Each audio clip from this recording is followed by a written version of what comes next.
گدھا جنگلی ہو اور آئلی خاندانی ہو گھر میں پالتو ہو وہ دونوں کے دونوں حرام ہیں. ایک حرام ہے ایک حلال ہے. اچھا ایک حلال ہے تو گدھا اپنی نسل میں اصل میں حلال ہے. آپ نے بات ڈسکشن ہو رہی تھی آپ نے رکھا ہوا تھا کہ میں نے گدھا حرام حلال کیا. آپ نے رکھا ہوا تھا. اب اس کا جواب سننا ہے.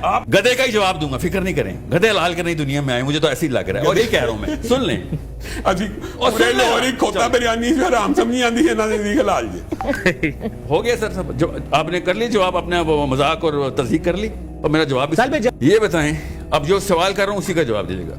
کتا اور بلی اپنی نس میں حرام ہیں یا پالتو کتا حلال ہو سکتا ہے یا جنگلی کتا حلال ہو سکتا ہے؟ کتا اور بلی دونوں حرام ہے. اپنی نس میں زون آپ کی حدیث ہے. اچھا سن لیں.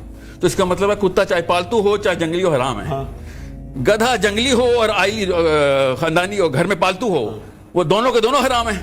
آپ کو یہ رسول اللہ کیا بات سنیں, بات ہم پہلا سوال کیا میں نے. ایک حرام ہے ایک حلال ہے. اچھا ایک حلال ہے تو گدھا اپنی نسل میں اصل میں حلال ہے. کیسے مگر خیبر کے بعد اللہ کی نبی صلی اللہ علیہ وسلم نے حرام کر دیا. کر کے حرام کر دیا. تو یہ مفتی صاحب خود بتا رہے ہیں کہ گدھا اپنی نس میں تو حلال ہے مگر خیبر کے بعد اللہ کی نبی صلی اللہ علیہ وسلم نے حرام کر دیا. ٹھیک ہے یہ تو اس طرح کی بات ہے کہ شراب پھر پہلے حلال تھی بعد میں. تو میں نے کبھی کہا ہے, آپ نے مجھے کبھی کہتے ہوئے سنا ہے کہ میں نے کبھی کہا ہے جب رسول اللہ نے گدھا حرام کر دیا حرام ہے؟ شیخ کبھی آپ نے سنا ہے میرے منہ سے میں نے کہا کہ گدھا کھاؤ؟ اصلی مسئلہ یہ ہے اگر میں نے ٹویٹ کیا ہو نا کہ گدھا کھاؤ سارے, میں گدھا کھانے کے لیے کانفرنس میں جا رہا ہوں تو پھر آپ میرے بارے میں بات کریں.